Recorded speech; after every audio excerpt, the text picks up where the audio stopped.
Ok, vamos explorar este material então. Como é que se estima, assim, o custo de um projeto industrial gigante, uma planta química, por exemplo? Isso antes mesmo de colocar o primeiro tijolo, né? Pois é aí que entra o tal do CAPEX, o Capital Expenditure. Basicamente, é todo o dinheiro que você precisa para tirar o projeto do papel. Certo, o investimento total. E é super importante para decidir se vale a pena seguir adiante, imagino. Exatamente. E hoje a gente vai dar uma olhada em alguns trechos de um guia prático sobre como estimar esse CAPEX, especificamente para engenharia química. O foco é entender os métodos, os princípios-chave, sabe? Principalmente naquelas fases bem iniciais. Ah, legal. E vi que temos exemplos práticos, tipo uma planta de etanol, alguns equipamentos. A ideia é pegar o essencial, né? De forma direta. Isso, a ideia é essa, destilar o que importa para quem está começando a pensar num projeto desses. Tem, por onde a gente começa? Qual a primeira grande lição? Bom, a primeira lição é fundamental. Foco nos equipamentos principais. No comecinho, é impossível e nem vale a pena detalhar cada parafuso.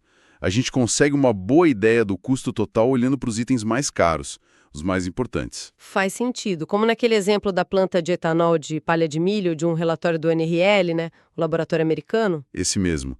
Eles tinham duas opções lá, A e B. E a opção B parecia um pouco melhor no retorno financeiro, 3,6 anos contra 4,2 da A, mas a grande diferença era o CAPEX, certo? Correto. A opção A, que era mais detalhada, consideravam 133 equipamentos.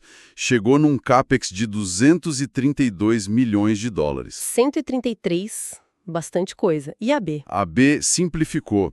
Focou só nos 15 equipamentos mais caros, tipo acima de 2,5 milhões cada um. E o CAPEX estimado caiu para 198 milhões. Nossa, espera aí.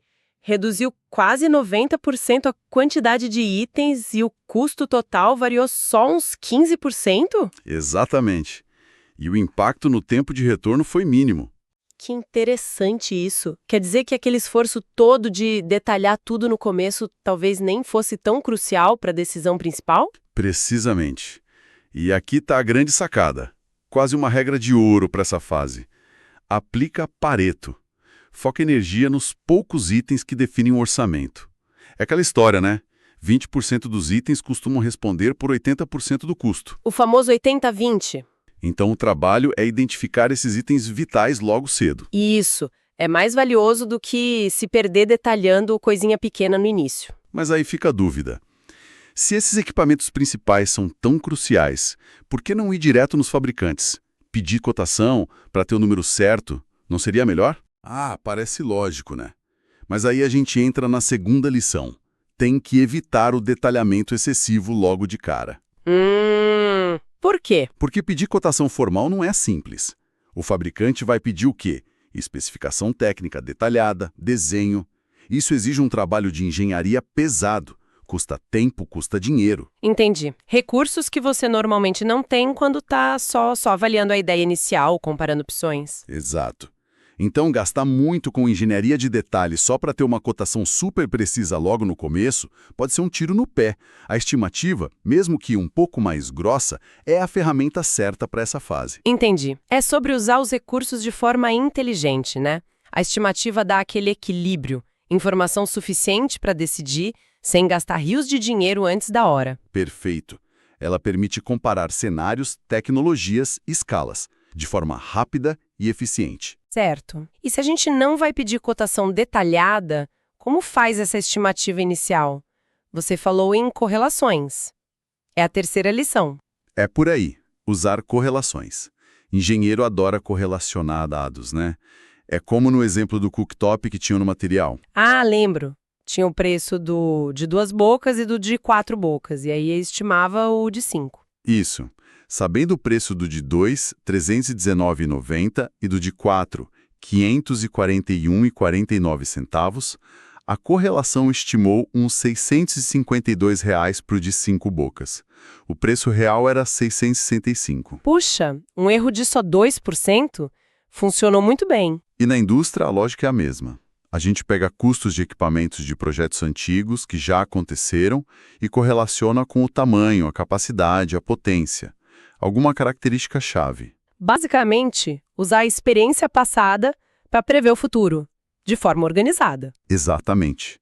É usar conhecimento acumulado. E imagino que essas estimativas vão ficando mais precisas conforme o projeto avança, né? Começa mais geral e vai detalhando. Tipo construir uma casa. Começa com uma ideia de custo, depois vem o projeto, o orçamento fica mais fino. Ótima analogia. É isso mesmo.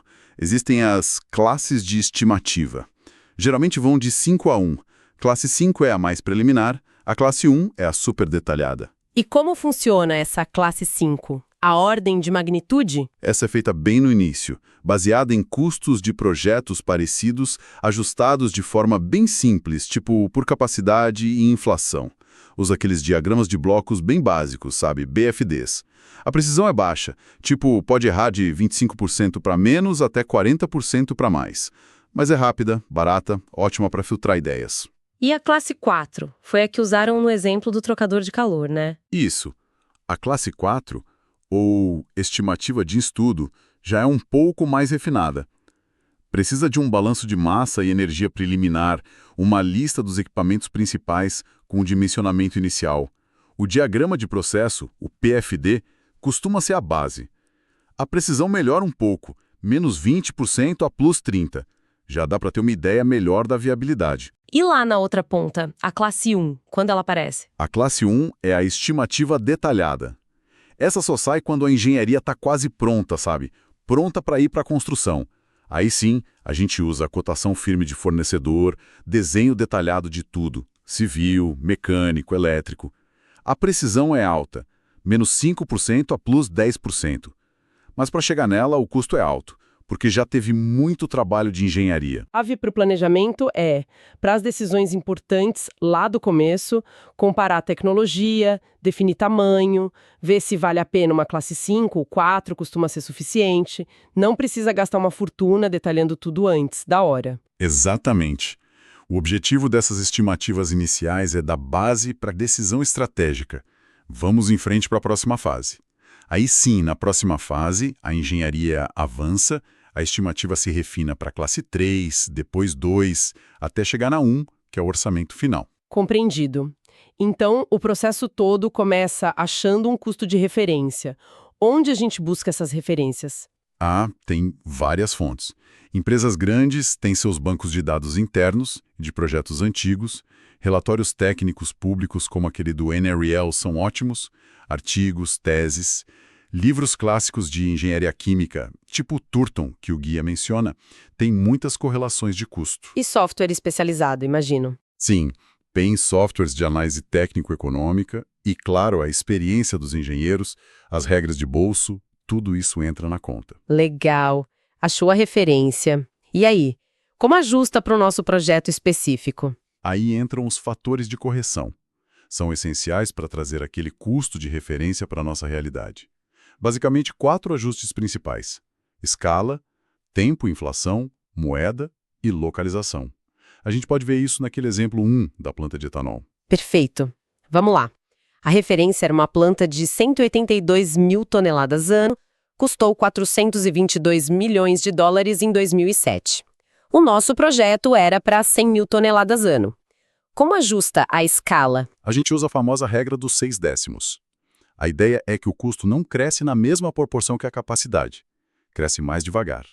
A fórmula é custo novo igual a custo ref, capacidade nova por capacidade ref, elevado a N. E esse N, muitas vezes, é perto de 0,6. Certo. E aplicando isso? Aplicando-o para a planta de 100 quilotonas ao ano, deu uns 295 milhões de dólares. Interessante. E isso mostra aquela questão da economia de escala, né? A planta menor acaba tendo um custo por quilo maior, 2,95 dólares por quilo contra 2,32 da referência. Exatamente. Plantas maiores costumam diluir melhor os custos. Bom, o próximo ajuste é o tempo. Trazer o custo de 2007 para 2022, corrigindo a inflação. E para isso se usa um índice específico para plantas, né? Isso, o CPCI, Chemical Engineering Plant Cost Index. É bem conhecido. O guia mostrava os valores: 525 em 2007, 816 em 2022. Fazendo a conta, aqueles 295 milhões viraram 459 milhões de dólares de 2022. Entendido. Escala ajustada, inflação corrigida, falta trazer para o Brasil, moeda e localização. Correto. Primeiro, converter para reais.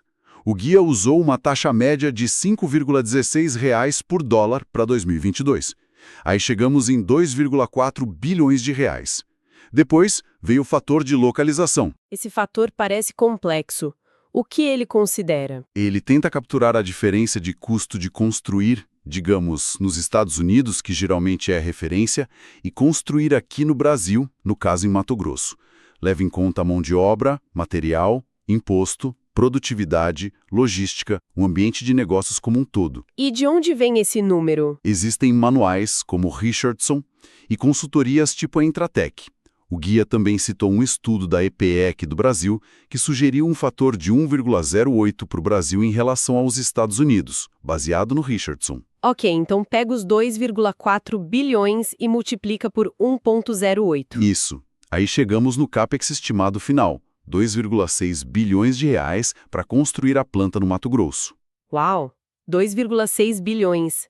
E ainda tem o alerta dos impostos de importação, que podem jogar isso para cima. 40%, 50% a mais. É um número enorme. Como a gente sabe se isso está na ordem de grandeza certa? Como valida? É comum olhar o CAPEX por capacidade anual, em dólar por quilo ou real por quilo. No nosso exemplo, 2,6 bilhões de reais para 100 mil toneladas por ano. Dá mais ou menos 5 dólares por quilo anual. 5 dólares por quilo. E você tinha falado numa faixa típica de 1 a 3 dólares por quilo, né? Ficou bem acima. Isso quer dizer que a estimativa está errada? Não necessariamente. E aqui a análise fica mais sutil, sabe? O contexto é tudo. A própria fonte original, o NRL, já dizia que essa tecnologia específica, etanol de segunda geração, de palha de milho, era nova e cara. Ah, entendi. O guia até reforça isso mostrando dados de outra empresa, a Praja da Índia, com custos parecidos, na faixa de 4,8 dólares por quilo. Aí, para contrastar, cito o exemplo da Braskem, com polietileno renovável, tecnologia mais madura. O custo relativo lá foi 1,45 dólares por quilo, bem dentro da faixa esperada. Faz sentido. Então, o valor alto para o etanol, na verdade, é consistente com a tecnologia. Isso meio que valida a estimativa, apesar de estar fora da faixa geral. Exatamente. A validação tem que olhar as especificidades. Bom, agora vamos descer um nível. Sair do CAPEX total e ir para a estimativa de um equipamento só. O exemplo 2 era um trocador de calor, né? Casco-tubo, 100 metros quadrados, aço carbono, classe 4. Isso. E o legal desse exemplo, eu achei, foi mostrar métodos diferentes chegando em valores parecidos para o preço de compra, né? Exato. Isso dá mais confiança. Foram 3 caminhos ali. Quais foram mesmo? O primeiro usou um site, um banco de dados online, o Match.com. Deu uns 46.300 dólares em 2014.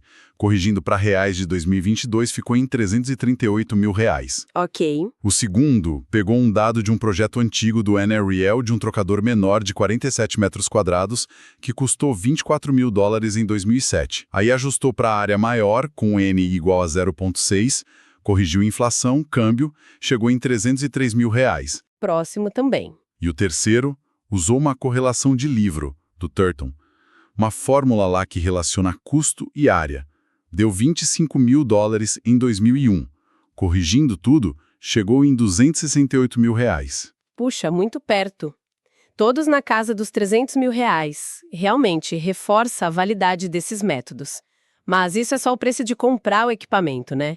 E para instalar ele. Exato. E aí vem um ponto crucial, que muita gente esquece ou subestima.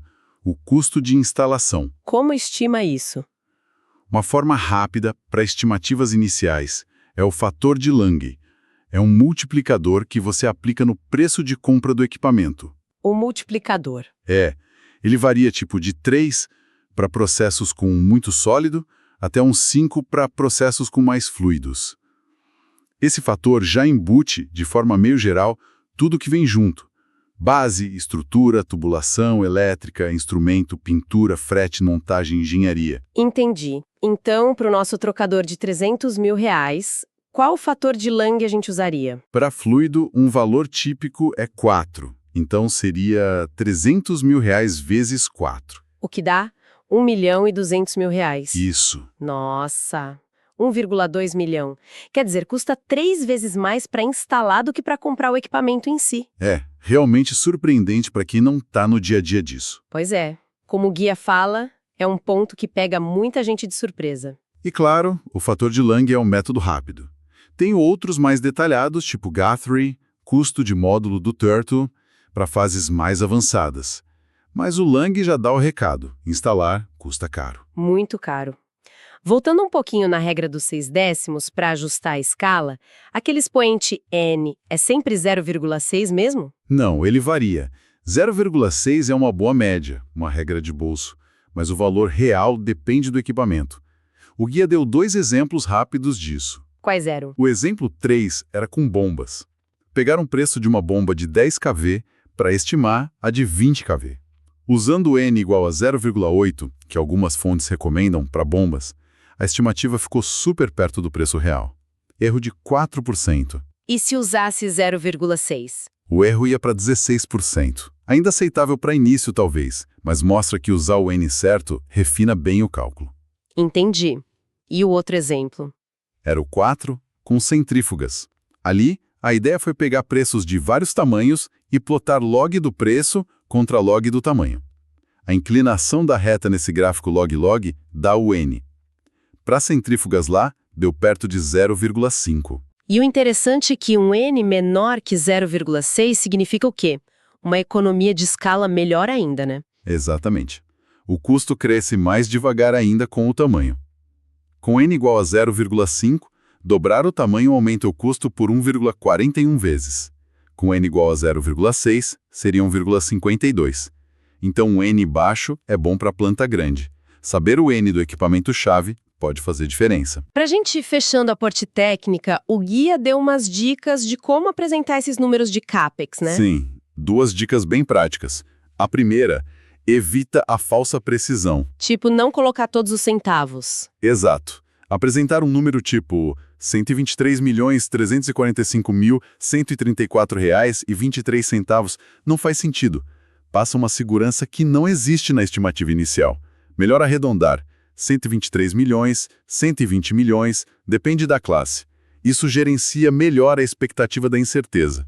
E claro, limpar as tabelas, tirar decimal que não serve para nada. Boa. E a segunda dica? Usar gráfico. Pizza, rosca, cascata, para mostrar onde o dinheiro está indo.